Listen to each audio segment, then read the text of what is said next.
प्रिय छात्राओं, छात्र, पिछले वीडियो में आपने ये देखा कि कार्बन का प्राप्त स्थान क्या है, कार्बन क्या है, वह किस प्रकार से विभिन्न प्रकार के यौगिकों का निर्माण करता है, सहसंयोजी बंध क्या है, कार्बन के कितने अपरूप होते हैं, इस सब के बारे में आपने पिछले वीडियो से जानकारी प्राप्त की होगी।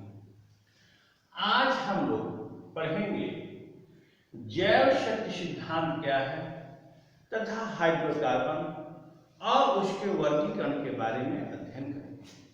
सर्वप्रथम जैव शक्ति सिद्धांत। जैव शक्ति सिद्धांत क्या है? इसको वाइटल फोर्स थ्योरी, जैव शक्ति सिद्धांत, फ्रांसीसी वैज्ञानिक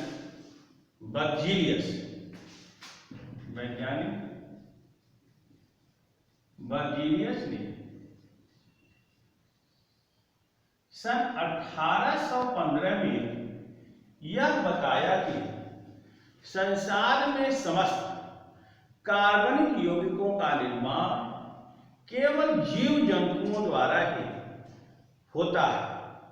इसका मतलब हुआ अर्थात जैव जगत ही कार्बनिक पदार्थों को प्राप्त करने का एकमात्र साधन है। इनके अनुसार कार्बनिक पदार्थों को प्रयोगशाला में नहीं बनाया जा सकता। बर्जीलियस की यह अवधारणा ही जैव शक्ति सिद्धांत कहलाती है। सन 1828 में इन्हीं के एक शिष्य, इन्हीं बर्जीलियस के ही एक शोध छात्र जिनका नाम था फ्रेडरिक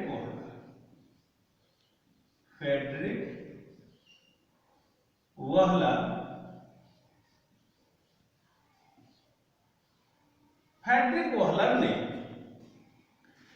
सर्वप्रथम प्रयोगशाला में एक अकार्बनिक यौगिक अमोनियम साइनेट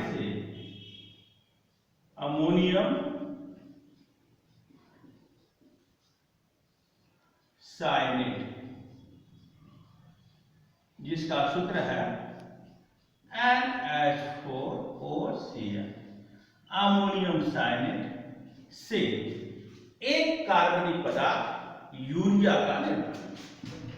यूरिया, इसका सूत्र है NH2CONH2। इसको हम लोग समीकरण के रूप में इस प्रकार दर्शा सकते हैं, NH4OCl। जब इसको इन्होंने गर्म किया, ये पुनर्विन्यासित होकर NH2CONH2, यह यूरिया का सूत्र है, यूरिया का निर्माण किया। अर्थात यूरिया प्रयोगशाला में बनने वाला प्रथम कार्बनिक यौगिक है। तत्पश्चात अनेक वैज्ञानिकों ने अन्य कई कार्बनिक यौगिकों का निर्माण किया। जैसे 1845 में कोल्बे ने कार्बन, हाइड्रोजन तथा ऑक्सीजन के संयोग से एक कार्बनिक पदार्थ एसिटिक अम्ल, एक कार्बनिक पदार्थ एसिटिक अम्ल, आप जानते होंगे एसिटिक अम्ल का सूत्र है CH3COOH। इसको हम लोग सिरका के भी नाम से जानते हैं। एसिटिक अम्ल का निर्माण किया। इसी प्रकार 1800 1956 में एक वैज्ञानिक 1856 में बर्थोले ने कार्बन व हाइड्रोजन के संयोग से एक कार्बनिक यौगिक, इसका नाम है मीथेन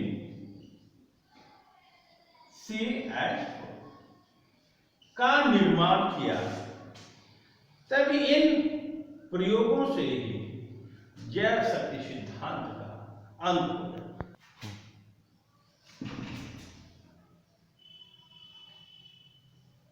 चलो बच्चों,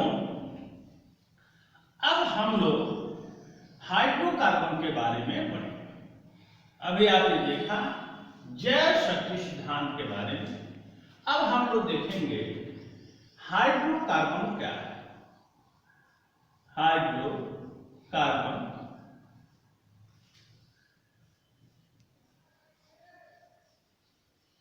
हाइड्रोकार्बन क्या है? सबसे पहले एक छोटी सी परिभाषा कि हाइड्रोकार्बन क्या है, कैसे यौगिक होते हैं। तो आप ये जानें, वे यौगिक जो केवल कार्बन तथा हाइड्रोजन से मिलकर के बने होते हैं, हाइड्रोकार्बन कहलाते हैं। फिर से देखें, वे यौगिक जो केवल कार्बन तथा हाइड्रोजन से मिलकर के बने होते हैं, ऐसे यौगिक ही हाइड्रोकार्बन कहलाते हैं। जैसे आप एग्जाम्पल देखें, जैसे मीथेन CH4 केवल कार्बन और हाइड्रोजन से बना हुआ यौगिक। एथेन C2H6, प्रोपेन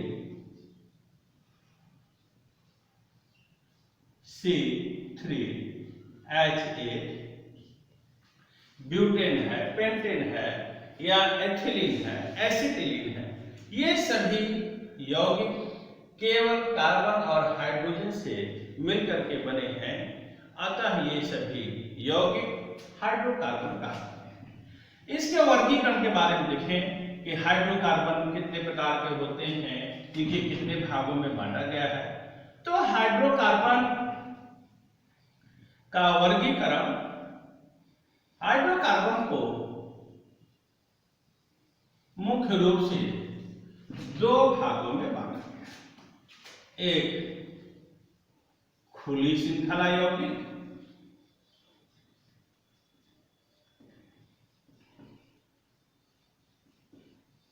और दूसरा है बंद श्रृंखला यौगिक।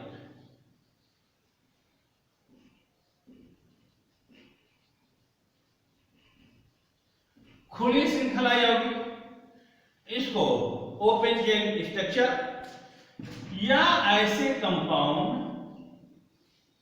एलिफैटिक यौगिक भी कहते हैं। एलिफैटिक यौगिक,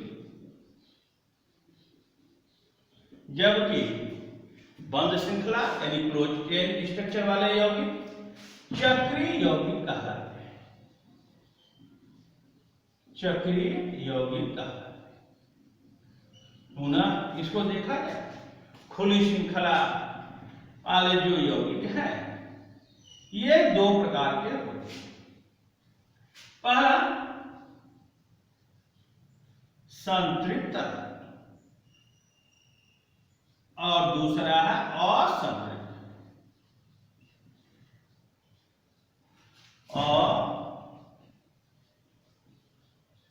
असंतृप्त हाइड्रोकार्बन। संतृप्त हाइड्रोकार्बन एल्केन कहलाते हैं। अभी हम लोग देखेंगे इसके बारे में डिटेल। जबकि असंतृप्त हाइड्रोकार्बनों को दो भागों में बांटा जा सकता है, एल्कीन और दूसरा है एल्काइन। जबकि बंद श्रृंखला वाले यौगिक को भी हम दो भागों में बांट सकते हैं। पहला है एली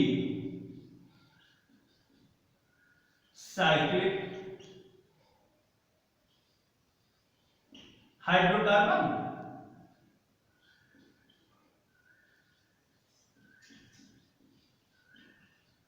और दूसरा है एरोमेटिक यौगिक।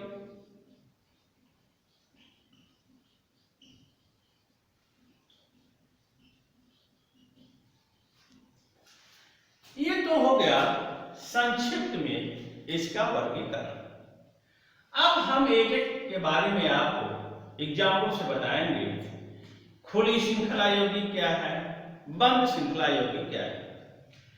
पिछले वीडियो में हम लोगों ने देखा था कि कार्बन सबसे पहले अकार्बनिक यौगिकों की संख्या बहुत ज्यादा थी, लेकिन आज के परिवेश में देखा जाए तो कार्बनिक यौगिकों की संख्या अकार्बनिक यौगिकों की तुलना में बहुत ज्यादा है। इसका एक ही कारण यह है कि कार्बन में कैटिनेशन का गुण पाया जाता है। कार्बन के परमाणु आपस में श्रृंखलित होकर के एक लंबी चेन बनाते हैं। यदि वह लंबा चेन एक रेखा में होता है तो उसे हम लोग उनके सभी आर्म्स खुले हों तो वो खुली श्रृंखला वाले यौगिक, और यदि बंद है तो वो बंद श्रृंखला वाले यौगिक का। अब हम इसको देखेंगे कि खुली श्रृंखला यौगिक, जैसे एग्जाम्पल हम यहाँ पर हम लोग देख लें। जैसे कार्बन है, यहाँ पे देखेंगे कार्बन के ये परमाणु आपस में ये एक दूसरे से जुड़े होते हैं। लेकिन एक बात कल हमने आपको बताया था कि कार्बन एक चतुर्संयोजक यौगिक है। कार्बन की संयोजकता 4 होती है। तो ये कार्बन अपने हाइड्रोजन के द्वारा सिंगल बंध के द्वारा इस प्रकार से बंधे होते हैं। आप ये देखें कि सब में कार्बन की संयोजकता 4 है। 1 2 3 4, यहां पर भी देखेंगे 1 2 3 4, सभी में कार्बन की संयोजकता 4 है और इनकी श्रृंखला क्या है, खुली। जबकि क्लोज श्रृंखला वाले यौगिक, जैसे हमने 2 कार्बन को लिया, एक कार्बन और एक कार्बन, तो ये क्या है, खुली श्रृंखला हो गई। लेकिन यदि 2 के बाद जो 3 कार्बन आपस में जुड़ते हैं तो यहां पर देखेंगे इनकी श्रृंखला ये क्या हो, बंद हो गई। चाहे हम एलिसाइक्लिक हाइड्रोकार्बन देखें, एलिसाइक्लिक यौगिक, चाहे एरोमेटिक यौगिक, इनकी सबकी श्रृंखलाएं क्या होती हैं, बंद होती है। खुली श्रृंखला वाले यौगिक जैसा बताया गया कि यह 2 प्रकार का होता है, संतृप्त हाइड्रोकार्बन और असंतृप्त हाइड्रोकार्बन। सबसे पहले हम लोग संतृप्त हाइड्रोकार्बन की बात करेंगे कि संतृप्त हाइड्रोकार्बन है क्या। तो यहां पर देखेंगे संतृप्त हाइड्रोकार्बन, संतृप्त हाइड्रोकार्बन, सैचुरेटेड हाइड्रोकार्बन।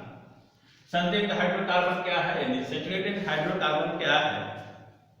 एक छोटी सी परिभाषा, वे एलिफैटिक हाइड्रोकार्बन जिनमें कार्बन परमाणुओं के मध्य एकल बंध उपस्थित होता है, यानी कार्बन की चारों संयोजकताएं एकल बंधों के द्वारा बंधी होती है, संतृप्त हाइड्रोकार्बन कहलाते हैं।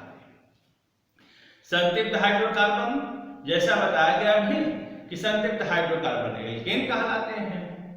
ये बहुत कम अभिक्रियाशील होते हैं तथा ये प्रतिस्थापन अभिक्रियाएं देती हैं, इसलिए ये यौगिक पैराफिन्स भी कहलाते हैं। इनका सामान्य सूत्र, संतृप्त हाइड्रोकार्बनों का सामान्य सूत्र CnH2n+2 होता है। ऐसा बताया गया। संतृप्त हाइड्रोजन, इनको हम क्या बोलते हैं, एल्केन कहते हैं। जहां पर n क्या है, कार्बन परमाणु की संख्या है। यदि हम n का मान, जैसे n का मान अगर हम लोग 1 ले लें, कौन सा यौगिक बनेगा, यहाँ पर C1 हो गया यहाँ पर, और H कितना हो गया, 2 एक नम 2 और 2 कितना हो गया 4, तो CH क्या हो जाएगा 4, इसका नाम है मेथेन। अगर N बराबर 2 लिख दिया जाए तो यहां पर देखेंगे C कितना हो जाएगा 2 और H कितना हो गया 2 दूनी के 4, 4 2 कितना हो जाएगा 6, इसको कहते हैं एथेन। N का बराबर 3, तो C का मान अगर 3 लिख दीजिए तो H कितना हो जाएगा 3 दूनी 6 और 2 कितना हो जाएगा 8, यह क्या हो जाएगा प्रोपेन। इसी प्रकार से N का मान 4, तो C4, H कितना हो जाएगा 10, यह हो जाएगा ब्यूटेन। आप इस प्रकार से ज्ञान कर सकते हैं। N बराबर 5, pentane, hexane, heptane, octane, नोनेन, decane, carbon की संख्या के आधार पर इनका नामकरण जो है होता रहता है।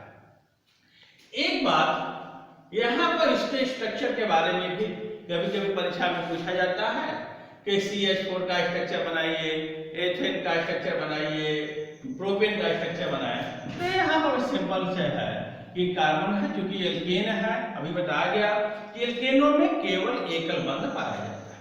कार्बन है 4 हाइड्रोजन जुड़ा हुआ है, चारों से एक एक हाइड्रोजन आप उसको ऐसे जोड़ सकते हैं। एथेन है, यहाँ आप देखेंगे कार्बन के 2 परमाणु, यहाँ पर एक कार्बन और 2 कार्बन, दोनों कार्बन से 6 हाइड्रोजन परमाणु आपस में जुड़े हैं।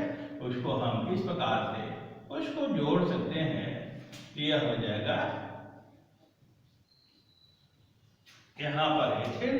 उसी प्रकार से प्रोपेन यहां बना सकते हैं, कार्बन का 3 परमाणु, 1 2 3 और इससे कुल 8 हाइड्रोजन जुड़े हुए हैं, 1 2 3 4 5 6 7 और 8। इसी प्रकार से आप ब्यूटेन, पेंटेन, हेक्सेन, हेप्टेन इत्यादि हाइड्रोकार्बनों को आप बना सकते हैं। ये प्रमुख एल्केन है। एक बात इसमें आप ध्यान दें कि हाइड्रोजन की संख्या कार्बन की संख्या के 2 गुने से 2 ज्यादा है। यहां पर जैसे सूत्र है CnH, क्या मान कितना है, कार्बन की संख्या के 2 गुना 2n है, और उसमें फिर हमने 2 जोड़ दिया। जैसे यहाँ पर कार्बन का मान यदि 2 है तो हाइड्रोजन कितना हो जाएगा, कार्बन की संख्या का 2 गुना 2 दूनी के 4, 4 में 2 जोड़ दिया 6। C का मान 3 है तो H कितना हो जाएगा 3 दूनी 6 और 2 उसमें जोड़ दिया तो कितना हो जाएगा 8। इसी प्रकार से इनका जो है एक श्रेणी बनाई जा सकती है। ऐसी श्रेणियां ही सजातीय श्रेणियां कहलाती हैं। एक नाम सजातीय श्रेणियां,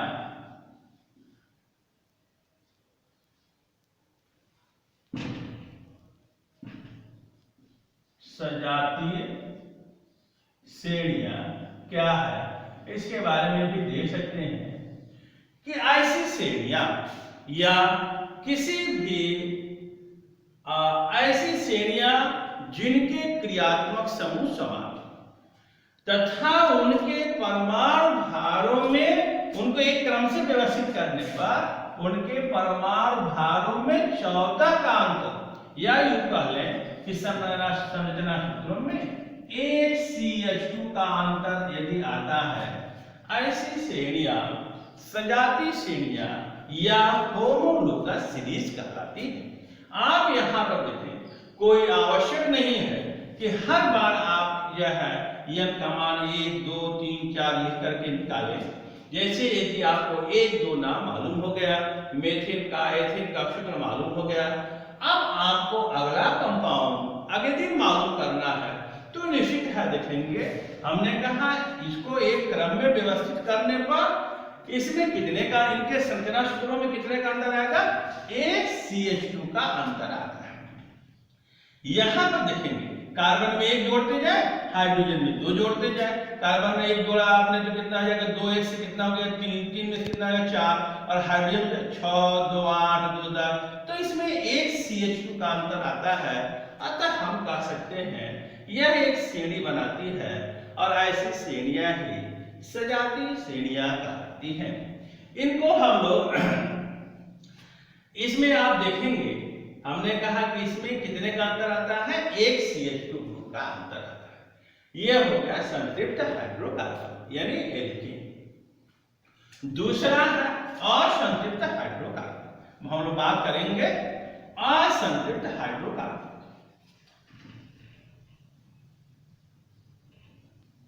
असंतृप्त हाइड्रोकार्बन क्या है, यहां पर असंतृप्त हाइड्रोकार्बन, इसको हम लोग अनसैचुरेटेड कंपाउंड कहते हैं। वे एलिफेटिक हाइड्रोकार्बन जिनमें कार्बन परमाणुओं के मध्य में द्विक या त्रिबंध पाए जाते हैं। द्विबंध यानी डबल बॉन्ड या फिर उनमें ट्रिपल बॉन्ड पाए जाते हों, ऐसे हाइड्रोकार्बन असंतृप्त हाइड्रोकार्बन कहलाते हैं। हमने कहा कि ये दो प्रकार के होते हैं संतृप्त हाइड्रोकार्बन, पहला है एल्कीन और दूसरा है एल्काइन। सबसे पहले हम लोग एल्कीन्स के बारे में अध्ययन करेंगे कि एल्कीन क्या है, वे परिभाषा इसका ध्यान देंगे।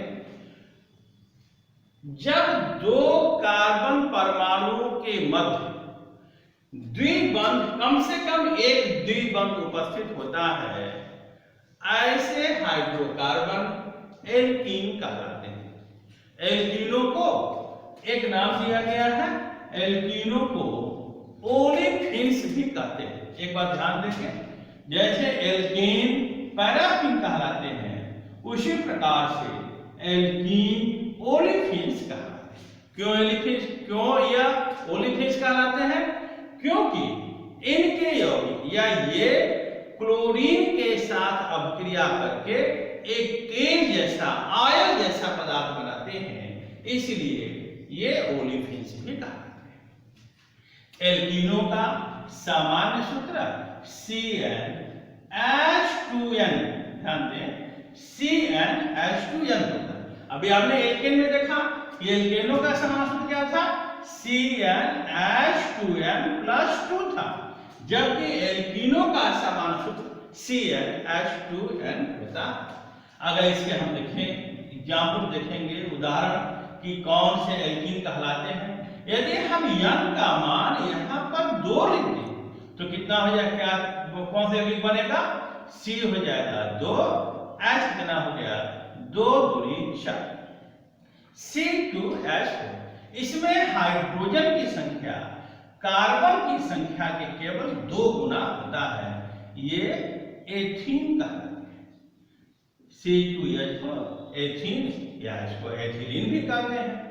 Cn का मान 3 रख दिया जाए, C कितना हो जाएगा 3, H हो जाएगा। अच्छा, जैसे एथिन, H के बाद प्रोप होता है तो प्रोप से क्या बन गया प्रोपेन, उसी प्रकार से ब्यूटेन, पेंटीन इत्यादि, ये जिसमें अगर इनका हम सूत्र बनाएं, यहां देखिए कहा गया कि इनके मध्य में डबल बॉन्ड पाया गया C2H4।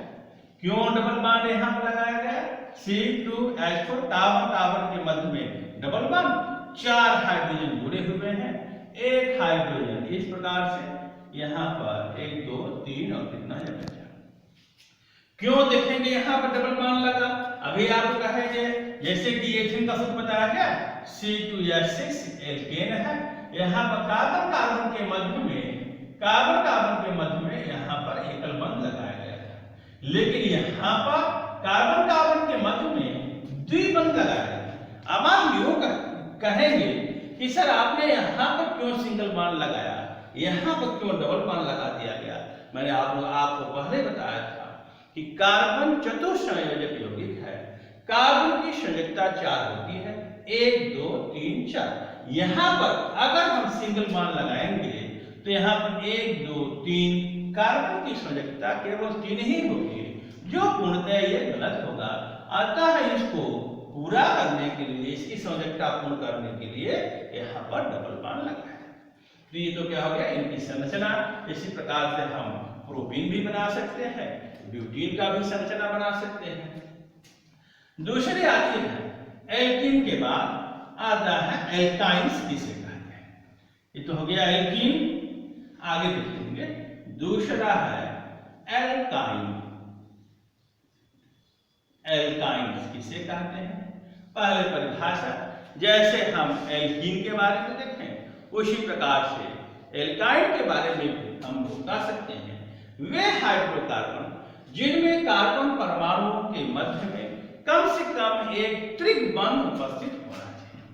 एक ट्रिपल बॉन्ड यदि उपस्थित है, ऐसा हाइड्रोकार्बन एल्काइन कहा जाता है। आप यूं देखें, इनका सामान्य सूत्र CnH2n -2 होता है।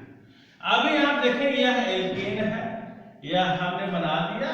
यह सूत्र था एल्केन का, हमने एल्कीन का लिखा। एल्कीन क्या है? तो यहां भैया CnH2n। अब जबकि एल्काइन का लिखेंगे, एल्काइन क्या है? इनका सामान्य सूत्र CnH2n -2 होता है। एल्केनों का समान सूत्र CnH2n+2, एल्कीन का समान सूत्र CnH2n तथा एल्काइनों का समान सूत्र CnH2n -2 होता है। यहाँ पर कार्बन का मान यदि 2 रखिए, n का मान अगर 2 रखा जाए, यहाँ पर n बराबर कितना हो जाएगा? n बराबर अगर 2 हम लिखते हैं तो यहाँ पर हो जाएगा C2, H कितना हो गया? 2 2 4, 4 में से 2 गया 2। ये C2H2, इसका नाम है एथाइन। एथाइन या इसी को एसिटिलीन भी कहते हैं। n का मान 3 रख दिया जाए तो C कितना हो जाएगा? यहां पर देखेंगे C का मान 3, H 3 दूनी 6 और 6 में से 2 हटा दें तो कितना बचेगा? 6 में से 2 हटा दें तो 4। ये क्या रहेगा? C3H कितना हो जाएगा? 4 एथाइन। इसी प्रकार से प्रोपाइन, इसी प्रकार से ब्यूटाइन इत्यादि। ये भी यौगिक बनते। ये दिन के हम संरचना सूत्र के बारे में अध्ययन करेंगे। C2H2 है, इसकी संरचना बनाया, कहा गया इसमें किसके मध्य में कम से कम एक ट्रिपल बॉन्ड होना चाहिए। तो कार्बन और कार्बन के मध्य में हम लोगों ने ट्रिपल बॉन्ड बनाया। 2 हाइड्रोजन लगे हुए हैं, एक हाइड्रोजन यहाँ जोड़ दिया, एक हाइड्रोजन यहाँ जोड़ दिया। कार्बन की वैलेंसी देखिए पूर्ण हो गई, 1 2 3 और 4। यहाँ पर भी हो गया 1 2 3 और 4। तो इस प्रकार से ये एल्काइन कहलाता है। तो ये बात हुई कि हाइड्रोकार्बन में खुली श्रृंखला वाले यौगिक। अब दूसरा, अब आप बंद श्रृंखला वाले, ये तो खुली श्रृंखला वाले यौगिक थे, अब आप बंद श्रृंखला वाले यौगिक को भी देख लें।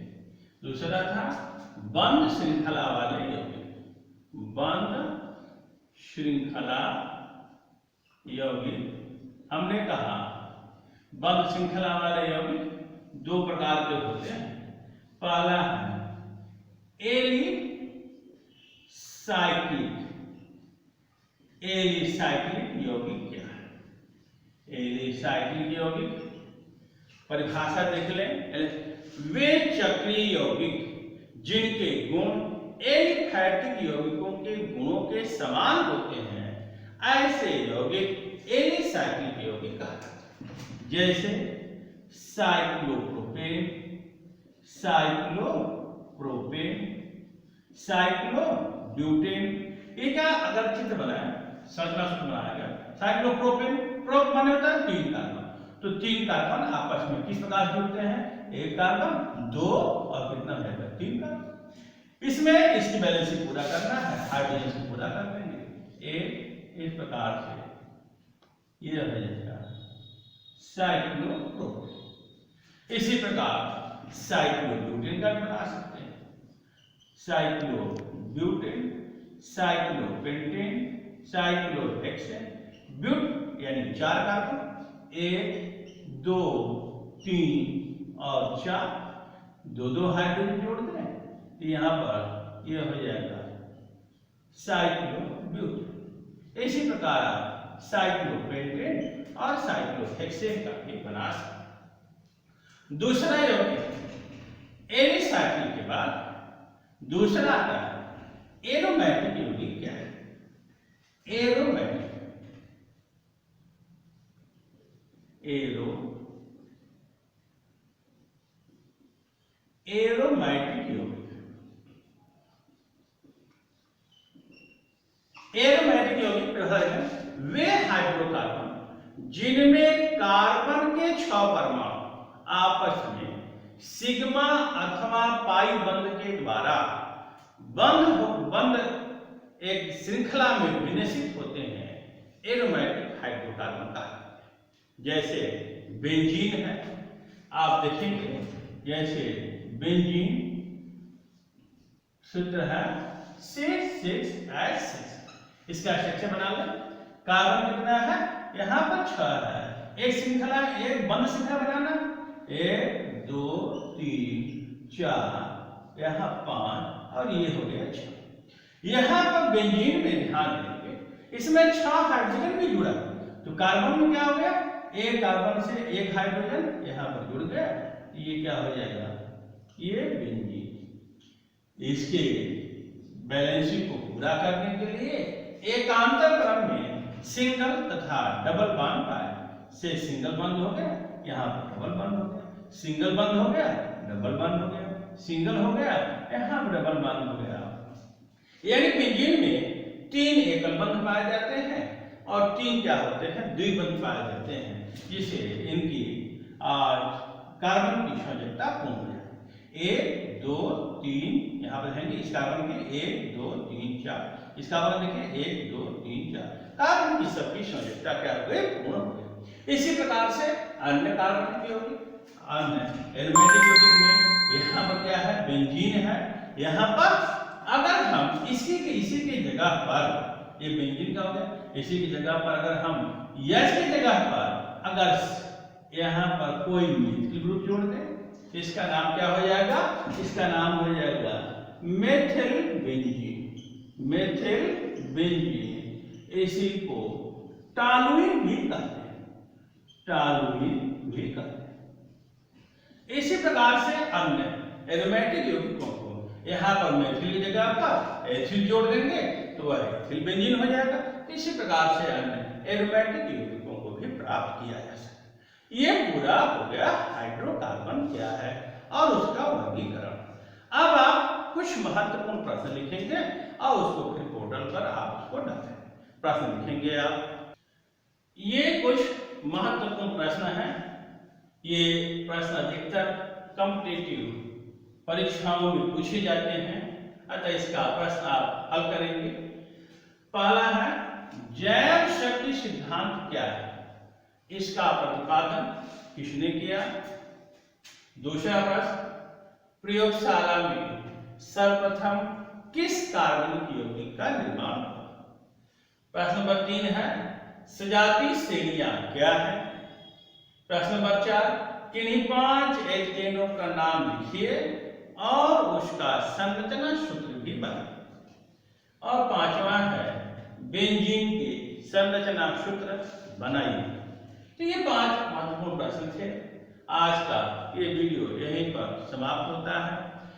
नेक्स्ट वीडियो में हम लोग सबसे महत्वपूर्ण चीज क्रियात्मक समूहों के बारे में तथा विभिन्न कार्बनिक यौगिकों का किस प्रकार से उसका IUPAC नाम लिखा जाता है, इसका हम लोग अध्ययन करेंगे।